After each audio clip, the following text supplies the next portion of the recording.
જિલ્લાના જસદણ તાલુકાના દેવપરા ગામમાં ગેરકાયદે ખાણકામ સામે આરઆર સેલે મોટી કાર્યવાહી કરી છે। લાખો રૂપિયાનો મુદ્દામાલ કબજે કર્યો હોવા છતાં 4 દિવસ બાદ પણ એફઆઈઆર નોંધાઈ નથી, જેને લઈને સ્થાનિક સ્તરે અનેક સવાલો ઉઠી રહ્યા છે।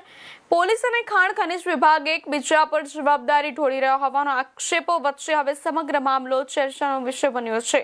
જસદણ તાલુકાના દેવપરા ગામમાં ચાલી રહેલા ગેરકાયદે બેલાના ખાણકામ પર આરઆર સેલે જસદણ પોલીસની હાજરીમાં દરોડો પાડી ટ્રેક્ટર, બેલા અને અન્ય સાધનો સહિત અંદાજે 27 લાખ રૂપિયાનો વધુનો મુદ્દામાલ કબજે કર્યો હતો। જોકે કાર્યવાહી બાદ 4 દિવસ બીતી ગયા હોવા છતાં આ મામલે હજુ સુધી કોઈ એફઆઈઆર નોંધાઈ નથી। સ્થાનિકોમાં એવી ચર્ચા ચાલી રહી છે કે આ વિલંબ પાછળ રાજકીય દબાણ જવાબદાર હોઈ શકે છે। જોકે આ દાવાઓની સ્વતંત્ર પુષ્ટિ થઈ નથી। જસદણ પોલીસ ઇન્સ્પેક્ટર જેપી ગોસાઈએ ટેલિફોનિક વાતચીતમાં જણાવ્યું કે જપ્ત કરાયેલ મુદ્દામાલ ખાણ ખનિજ વિભાગ દ્વારા સીઝ કરવામાં આવ્યો છે અને પોલીસ માત્ર તેની કસ્ટડી રાખી રહી છે। તેમના જણાવ્યા અનુસાર આગળ ફરિયાદ નોંધાવવાનો કે અન્ય કાયદાકીય કાર્યવાહી કરવાનો નિર્ણય ખાણ ખનિજ વિભાગ દ્વારા લેવામાં આવશે। હાલ સુધી પોલીસમાં કોઈ ગુનો નોંધાયો નથી। આ ઘટનાને લઈને સ્થાનિક લોકોમાં અનેક સવાલ ઉઠી રહ્યા છે। દરોડા બાદ પણ ફરિયાદ નોંધવામાં વિલંબ કેમ થઈ રહ્યો છે? જવાબદારી કોની છે અને ગેરકાયદે ખાણ સામે કડક કાયદાકીય કાર્યવાહી ક્યારે થશે? હવે સૌની નજર ખાણ ખનિજ વિભાગ અને પોલીસની આગામી કાર્યવાહી પર ટકેલી છે।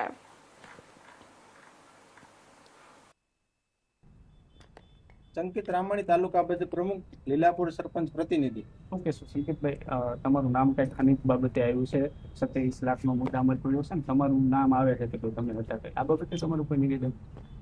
મારું એ નિવેદન છે કે એમાં સંપૂર્ણ રીતે આપણે નિર્દોષ છીએ અને આપણે એમાં કોઈ રીતે કંઈ જાણતા નથી।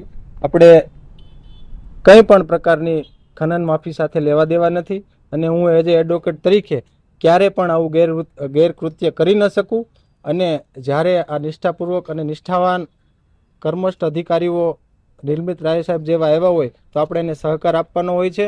તો આ રીતના આ રાજકીય ખિન્નાખોરી છે, એના દ્વારા જ્યાં કાંઈ મારું નામ આપવામાં આવ્યું છે તો એને સંપૂર્ણ રીતે આપણે જે કંઈ આમાં મારું નામ આપવામાં આવ્યું છે એ તમામ લોકોને મેં તો મારી પૂરી તૈયારી એઝ એ એડવોકેટ તરીકે મારી પૂરી તૈયારી છે કે એને બદનક્ષીનો દાવો કરી અને જે કાંઈ છે એને કાયદાકીય પાઠ ભણાવવામાં આવશે। અંકિતભાઈ, કોના ઈશારે આનું તમારું નામ ડિક્લેર થયું એવું લાગે છે?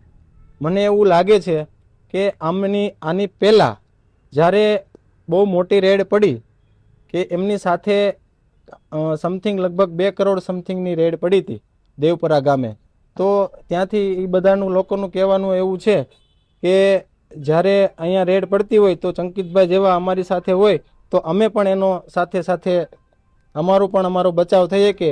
કારણ કે રાજકીય તરીકે જ્યારે ભારતીય જનતા પાર્ટીને કોઈને કોઈ રીતે બદનામ કરવામાં આવતી હોય તો અમે એનો લાભ લઈ એટલે આવા લોકો ગેરલાભ લેવા અમારી પાસે માગે છે, પણ આપણે કોઈ જાતનું આમાં કંઈ જાણતા નથી। અંકિતભાઈ, કયા વિસ્તારમાં આવે છે આજે રેડ પડી? રેડ પડી એ લીલાપુર વિસ્તારમાં આવે છે।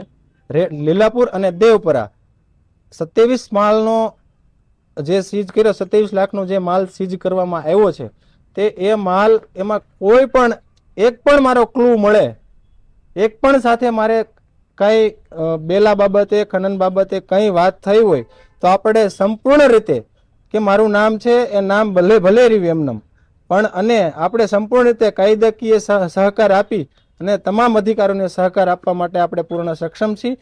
અને ફરીવાર તમને કહું છું કે હું એઝ એ એડવોકેટ તરીકે હું ક્યારેય ગેરકાયદેસર પ્રવૃત્તિ ન કરી શકું, એ મને બહુ સારી રીતે ખ્યાલ છે। અંકિતભાઈ, આજે તાલુકા પંચાયતના આપણે તાલુકા પ્રમુખ છો, તો તમારે ધ્યાનમાં આવેલું આ ખનન થતું હતું? આવું ખનન થતું મને 1-2 વાર આવા ન્યૂઝ મળ્યા હતા, પણ પછી ન્યૂઝ મળવાના કારણે એ પણ હતા કે અહીંયા ખનન થાય છે, પણ નિર્લિપ્ત રાય સરનો એટલો બધો આ બાબતે ખોફ હતો કે આ બાબતે સંપૂર્ણ રીતે બંધ હતી બધી ખાણું। અને જે કોઈ નાની મોટી રોજગાર આપ પણ સમજી શકો છો કે અમુક વિસ્તારોમાં રોજગારી ન મળતી હોય ત્યારે નાનું મોટું હાંકતા હોય છે, એમાં કદાચ હું એવું માનું છું કે કોઈ નાની મોટી એની રોજગાર માટે એ લોકો ખાણનો વ્યવસાય કરતા હોય બિનકાયદેસર, તો આપણે એમાં કંઈ જાણતા નથી। પણ હું પદાધિકારી છું. આ બધું જોવાનું હોય સંપૂર્ણ રીતે અધિકારીઓને, તો એની સત્તા અધિકારીઓને હોય છે. આમાં અમારે કાંઈ લેવા દેવા નથી. હું સંગઠનનો પ્રમુખ છું, તો મારે જેટલું સંગઠન મજબૂત થતું હોય ભારતીય જનતા પાર્ટીનું, એ સંગઠન મારે મજબૂત કરવાનું હોય છે. ખનિજ વિભાગે જે નામ તમારું ડિક્લેર કર્યું છે હા. એ બારામાં આપ શું કહેશો? ખાણ ખનિજ વિભાગે જે કાંઈ મારું નામ દેવામાં આવ્યું છે, હજી એક વખત કહું છું આપના ન્યૂઝના માધ્યમથી કે મારું જે કાંઈ ડિક્લેર નામ થયું છે, એ ડિક્લેર નામ થવાનું રીઝન રાજકીય કિન્નાખોરી હોઈ શકે, અને હું પાર્ટીનો પ્રમુખ છું, એટલે અને હું એઝ એ એડવોકેટ તરીકે હું જે કાંઈ મારું નામ ખોટી રીતે આવ્યું છે એને હું સંપૂર્ણ રીતે કોર્ટમાં એને કાયદે